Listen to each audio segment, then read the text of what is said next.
Kalian pernah ngalamin nggak portofolio ludes dalam waktu 1 minggu? Atau misalnya udah profit gede nih, ya tiba-tiba besoknya profitnya ludes. Pernah ngalamin? Nah, di video kali ini gue akan bahas dengan sangat detail money management dalam day trading. Nah, kelak money management ini akan menjadi pegangan kalian secara terus-menerus supaya kalian bisa survive di market. Tapi baik lagi, sebelum mulai jangan lupa untuk di like, share, dan juga subscribe supaya kedepannya video ini bisa bermanfaat lagi bagi lebih banyak orang di luar sana.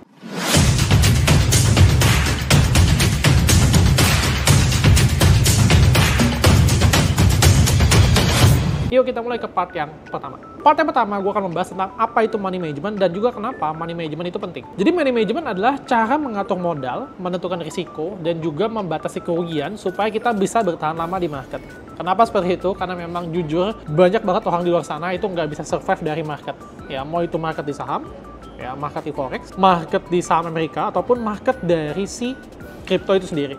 Ya kebanyakan mereka nggak ngerti gimana cara mereka kelola duit mereka. Oke, mereka itu mau untung, tapi mereka nggak siap untuk rugi, gitu kan. Nah, makanya money management itu penting banget. Nah, pertanyaannya, kenapa money management ini penting bagi day trader? Yang pertama, money management yang salah tidak akan membuat portofolio kita bertumbuh. Jadi, kalau misalkan teman-teman entry dengan sizing yang asal, yang nggak jelas hitungannya apa dan tujuannya gimana, ya maka bisa jadi kejadian seperti ini. Ya, untuk saham yang untung, ya teman-teman dapat keuntungan yang kecil, tapi untuk saham yang rugi, teman-teman malah kerugian yang besar. Ya. Dan ini lanjut ke yang poin kedua nih, money management yang salah akan membuat kerugian kita itu jauh lebih gede daripada keuntungan kita. Nah, itu yang sebaiknya kita hindari dan nanti kita akan bahas bareng ya. Ada 2 metode yang bisa teman-teman gunakan, beserta kelebihan dan kelemahannya.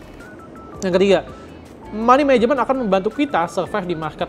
Ya, mau kondisi market apapun itu, ya mau kondisi marketnya lagi bearish, ya lagi bullish atau lagi sideways, kalian tetap akan menggunakan money management ini dalam day trading.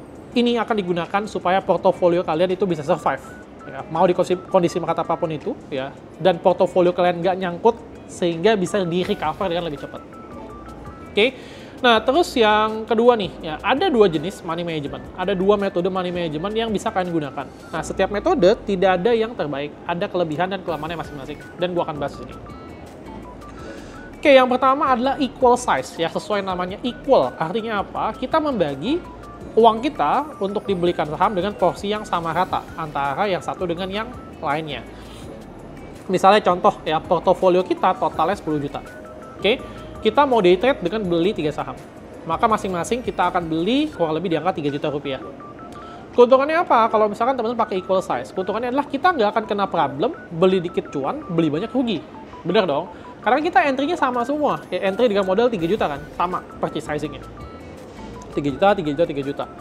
Jadi kalau misalkan ada yang untung misalkan 10%, ya udah itu 300.000 gitu kan. Kalau misalkan rugi 10% juga 300.000. Sama. Jadi kita gak akan kena problem beli dikit kok cuan, beli banyak kok malah rugi gitu. Karena sizing kita akan termanage di angka yang sama. Tapi punya kelemahan, teman-teman. Kelemahannya apa? Secara risiko dan stop loss itu bisa jadi beda-beda. Ya, jadi secara nominal stop loss itu akan beda-beda nih, tergantung fraksi harga sahamnya. Jadi teman-teman bisa jadi kalau misalnya one day ada sebuah saham yang memang dia itu sangat-sangat volatil dan juga dia turun, teman-teman bisa jadi nggak siap dengan level angka stop loss-nya. Kenapa? Mungkin awal-awal biasanya teman-teman hanya stop loss dengan nominal 300.000 ya, 300.000. Tapi tiba-tiba ada suatu saham yang dia unlock jumlah signifikan, tiba-tiba harus stop loss 600.000 atau bahkan 1,2 juta gitu ya. Nah, itu bisa banget kejadian gitu loh. Jadi itu kelemahannya. Kalau misalkan teman-teman pakai money management equal size gitu. Nah, yang kedua adalah money management dengan risk per trade model. Ya, sesuai namanya, risk per trade. Artinya kita akan menjaga angka kerugian fix ya, berdasarkan nominal tertentu yang sudah kita tetapkan dan kita memang ready untuk hilang angka nominal tersebut dalam trading. Contoh misalnya, ya teman-teman punya modal 100 juta. Per sekali trading cuma sanggup hilang 1 juta rupiah. Ya, berarti risiko per trade ya itu ada di angka 1%. Jadi teman-teman lock dari sisi risikonya, angka level risikonya. Ya, keuntungannya apa? Secara risiko dan psikologis, ini bagus banget dan aman. Ya, jadi teman-teman nggak akan takut tuh ya, tiba-tiba portofolio kita ambles ya karena sesuatu hal. Karena teman-teman sudah menetapkan di awal bahwa oke, kalau misalkan gua rugi, kerugian gua pokoknya maksimal di angka 1 juta rupiah. Nggak mungkin lebih. karena dengan menggunakan risk per trade model. Tapi kelemahannya apa? Kelemahannya adalah sizing kita bisa beda-beda. Ya. Kalau misalkan level harga beli dan stop loss sahamnya itu pendek, ya, atau risiko per emitennya itu kecil, maka biasanya sizingnya akan jadi lebih gede. Dan sebaliknya, kalau misalnya harga beli dan level stop lossnya lebar, ya maka sizing kita juga akan semakin kecil. Nah, jadi kontra lah seperti itu. Jadi bisa jadi teman-teman mengalami kondisi bahwa oke, ketika gue beli dikit, untung, ya tapi beli banyak rugi. Nah, itu kelemahannya. Tapi secara manajemen risiko itu much way better. Ya, ketimbang teman-teman entry dengan nominal asal gitu ya, yang nggak jelas. Gitu. Nah, kok cara ngitungnya gimana kalau risk per trade? Kita lanjut ke part yang ketiga. Ya, sebenarnya cara ngitungnya gampang, teman-teman. Ya, ini teman-teman bisa catat juga rumusnya, atau teman-teman bisa buat sendiri di Excel rumusnya seperti apa, dan nanti teman-teman bisa gunakan sendiri ya, tinggal adjust dengan fee beli dan fee jual sekuritas yang teman-teman gunakan, dan bisa teman-teman langsung gunakan dalam trading tentunya. Jadi rumusnya apa? Jumlah lot yang akan teman-teman beli itu sama dengan nominal kerugian yang teman-teman bisa handle dibagi dengan entry price dikurang stop loss price. Kita langsung pakai contohnya aja biar gampang. Contoh misalkan teman-teman beli sebuah saham di harga 100. Stop loss-nya di harga 95. Nominal yang teman-teman sanggup terima per sekali kerugian adalah 500.000. Maka entry sizing kita adalah 500.000 dibagi 100 rupiah kurang 95. Maka dapat di angka 1000 lot. Artinya, ketika teman-teman beli saham tadi, maka maksimal teman-teman hanya boleh beli sebesar 1000 lot. Oke, dan juga level stop loss-nya wajib ada di level harga 95. Ya, supaya apa? Kerugiannya tetap fix di angka 500.000 rupiah. Ya, jadi itu rumusnya. Ya. Dan kemudian risiko tadi itu sebenarnya dihitung berdasarkan portofolio kita, teman-teman. Ya, misalnya kita tadi sanggup merisikokan 1% dari 10 juta. Ya, maka kita hanya merisikokan 100.000 per sekali trading. Kalau misalkan 1% dari 100 juta, otomatis kita merisikokan 1 juta per sekali trading. Ya, selalu konsepnya adalah per sekali trading. Ya, berapa persen per sekali tradingnya teman-teman sanggup hilang kalau misalkan itu terjadi kerugian. Gitu. Nah, terus kita lanjut ke part yang keempat. Ada 3 rules utama, 3 rules wajib dalam money management yang wajib teman-teman ikuti dan pahami. Oke, yang pertama, risk per trade maksimal 2% dari portofolio per satu kali trading. Ya, ini sebenarnya yang gue pakai. Nanti teman-teman bisa adjust juga.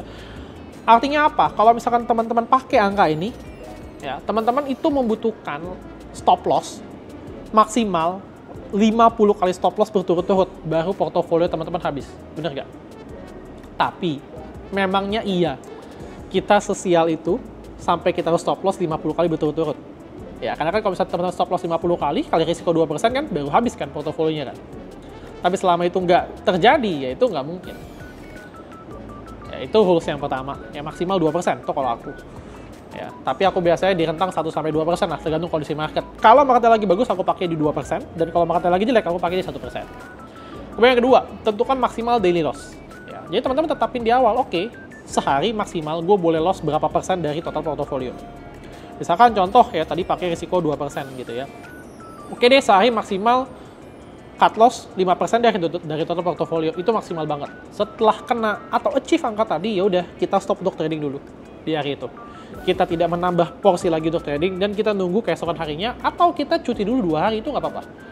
Ya tujuannya apa? Supaya psikologis teman-teman itu tetap netral dan juga tradingnya tetap objektif. Yang ketiga, ya patuhi trading plan kalian. Ya level stop loss saya di segini, ya udah tetapkan level stop loss tadi di area tadi. Nggak boleh jebol sampai bablas ke bawah, nggak boleh. Kalau bisa di take profit, ya udah teman-teman take profit dulu sebagian misalnya, gitu. Ada quotes yang bagus banget dari Paul Tudor Jones. Dia bilang bahwa don't focus on making money, focus on protecting what you have. Ya, ini penting banget. Artinya apa? Lebih penting bagi kita untuk menjaga modal kita dengan sangat baik, ketimbang kita hanya fokus untuk mencari duit aja. Ya, itu benar-benar ya quotes yang baik banget, yang bisa teman-teman tetapkan dalam money management day trading. Nah, sekarang kita lanjut ke part yang kelima, ya beberapa kesalahan umum yang sebenarnya orang-orang itu sering lakukan nih ya dalam hal money management day trading. Ada apa aja? Yang pertama, ya overtrade.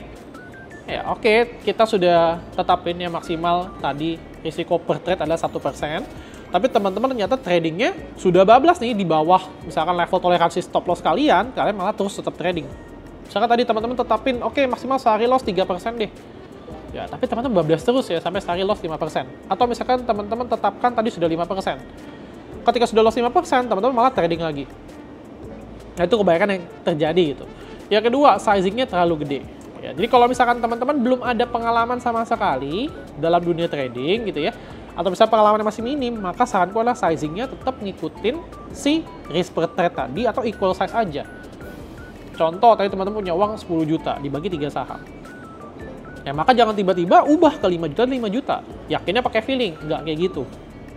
Yakin itu dapatkan dari mana? Dari experience dan juga dari si jurnal trading teman-teman semuanya. Yang ketiga, tradingnya itu tanpa stop loss. Ya, jadi teman-teman udah punya trading plan, tapi ketika sudah kena level stop loss, teman-teman bablas terus.